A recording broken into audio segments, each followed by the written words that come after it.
Welcome to my channel. ఈరోజు ఎంతో టేస్టీగా ఉండే ఆంధ్ర స్టైల్ గోంగూర పచ్చడి మీకు చూపిస్తాను. నేను చేసుకునే విధానం మాత్రమే చూపిస్తున్నాను. కొంతమంది ఎండుమిర్చితో చేస్తారు, నేను మాత్రం ఈరోజు పచ్చిమిర్చితో చూపిస్తాను. ఓకేనా, స్టార్ట్ చేద్దామా? దీనికి కావాల్సింది గోంగూర, పచ్చిమిర్చి, కొంచెం చింతపండు, ఒక ఎల్లిపాయ అన్నమాట. నేను మాత్రం మీడియం సైజు గోంగూర కట్ట తీసుకున్నాను. అలాగే ఒక ఉల్లిగడ్డ కూడా తీసుకోవాలన్నమాట.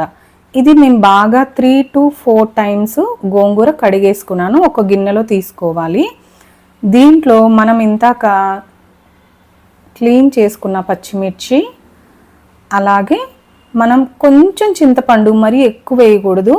నేను పెద్ద సైజు కట్ట తీసుకున్నా, ఇంచుమించుగా ఒక మీడియం సైజు లాగా. దాంట్లో సరిపడా చింతపండు, ఒక చిన్న గ్లాస్ ఆఫ్ వాటర్ తీసుకున్నాను. ఇప్పుడు ఇది మీడియం సైజులో స్టవ్ ఆన్ చేసి కుక్ చేసుకోవాలి. ఇవి మంచిగా కుక్ అయినాక, కొంచెం చల్లగా అయినాక ప్రాసెస్ పచ్చడి చూద్దాము. ఇదంతా ఇలా కుక్ అయిపోయి దగ్గరగా వస్తుంది అన్నమాట. ఆకుకూర కూడా మధ్య మధ్యలో కలుపుకోండి. పచ్చిమిర్చి అవన్నీ ఇలా కుక్ అయిందనమాట.